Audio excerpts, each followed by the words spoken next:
Hello and welcome to Forever Motorsports. My name is Reece and today I'll be going over the winners and losers from the final race in Abu Dhabi. But before we get into that, be sure to like the video and subscribe to the channel so that you can stay up to date with all of the latest Formula 1 news.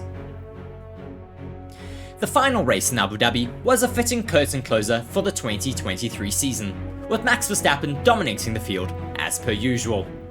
But there were exciting battles throughout the field as well, as we were kept on our seats watching the battle between Ferrari and Mercedes for second in the Constructors' Championship. These are the winners from the Abu Dhabi Grand Prix. George Russell. The Abu Dhabi Grand Prix saw Russell on the podium for only the second time in the 2023 season. Russell had a great weekend in Abu Dhabi, while his teammate Lewis Hamilton struggled to pick his way through the pack. Russell was the right level of aggressive and led the Mercedes fight as it bid to keep hold of second in the Constructors' Championship.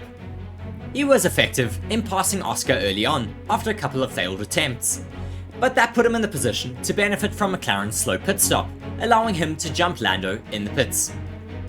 From there, he kept Charles Leclerc in sight, and while Sergio Perez caught Russell off guard, he did enough in the final laps to make sure he moved back ahead when the Red Bull driver's 5-second penalty was applied.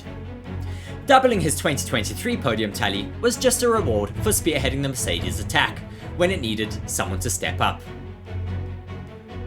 Max Verstappen. Such was Verstappen's advantage in this race that he took to ordering Red Bull when to pit his teammate. It looked like Leclerc would challenge Verstappen early on in the first lap, but Max was quickly able to get Leclerc out of his DRS range, and as soon as he bolted on his hard tyres, he was on another planet pace-wise. Clearly watching the big screens, he graciously offered teammate Sergio Perez the first of their second stops in order to help his race. And that summarises the bandwidth that he was operating with. The win in Abu Dhabi was the cherry on top of the perfect season for Max Verstappen and Red Bull, with Verstappen having led over 1,000 laps in the season and taking home multiple records. Yuki Tsunoda.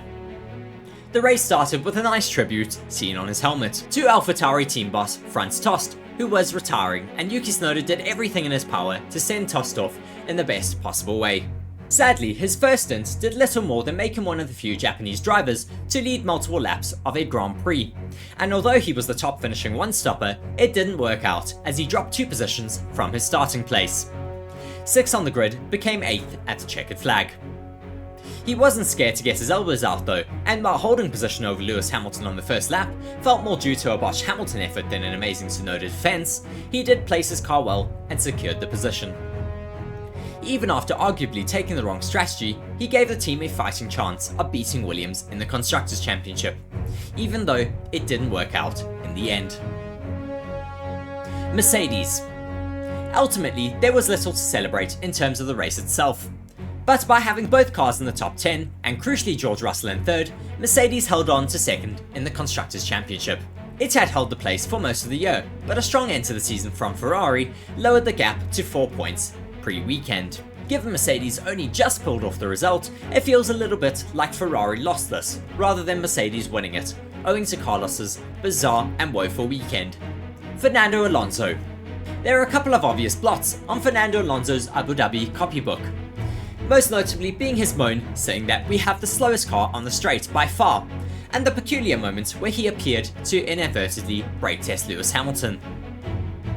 Despite Alonso's protests, the Aston Martin was at least good enough for Alonso to pull a handful of DRS assisted passes late on in the race. Considering 2 of his 3 were on Hamilton and Carlos Sainz, the 3rd on Tsunoda might not sound that significant, but it was crucial for Alonso's final standing. That overtake on the AlphaTauri driver and the resulting 6 points he gained for 7th place put Alonso clear of Lando Norris in the Drivers' Championship, and level with Leclerc for 4th overall. Williams. Williams never looked like a points threat in Abu Dhabi, so a 14th and 16th place finish seemed about right. But ultimately, its pace didn't matter too much. The way it reflected on the Abu Dhabi Grand Prix was always likely to be dictated by AlphaTauri, and the fact that its rival for 7th in the Constructors' Championship fell short of scoring points made this a big day for Williams. There's still plenty of work to do, but the signs of progress in 2023 have been clear and are validated by a best Constructors' Championship finish since 2017. The losers from the Abu Dhabi Grand Prix were as such: Lewis Hamilton. The job Hamilton's done to secure 3rd in the Drivers' Championship shouldn't be underestimated in the difficult Mercedes W14. But his harmony with the car was all out of sync in Abu Dhabi, and on a weekend where Mercedes had a real fight on its hands to keep Ferrari at bay in the Constructors' Championship, the 7-time champion offered little to its arsenal in the race. Toto Wolff's repeat appearances over Hamilton's team radio perhaps underscore just how much of a get-it-done job this was for Hamilton, whose season came to a whimper of a finish, as Tsunoda muscled his way back past the Mercedes on the final lap, moments after being overtaken. Sergio Perez. Sergio Perez had the opportunity to finish on the podium in Abu Dhabi, but a clumsy move when attempting to overtake Norris saw them make slight contact, and Perez was awarded a 5-second time penalty. This meant that he finished the race in P4, despite him getting up to P2 by the checkered flag. Ferrari. Ferrari's bid to deprive Mercedes of second in the Constructors' Championship had been gathering slow momentum, but overturning even a slender 4-point margin was a big ask as soon as Sainz was eliminated from Q1 on Saturday. Leclerc did everything that he could to win the points necessary, while staying on the right side of behaving in a sportsmanlike manner and not holding up Russell and Julie. But the fact that Ferrari, the only non-Red Bull winning team in 2023, fell short of runner-up does go down as a disappointment. Alpine. It was a really disappointing race for Alpine, especially for Pierre Gasly, who was readily on the radio complaining. First, it was because he felt teammate Esteban Ocon got the priority in the first pit stops via an undercut.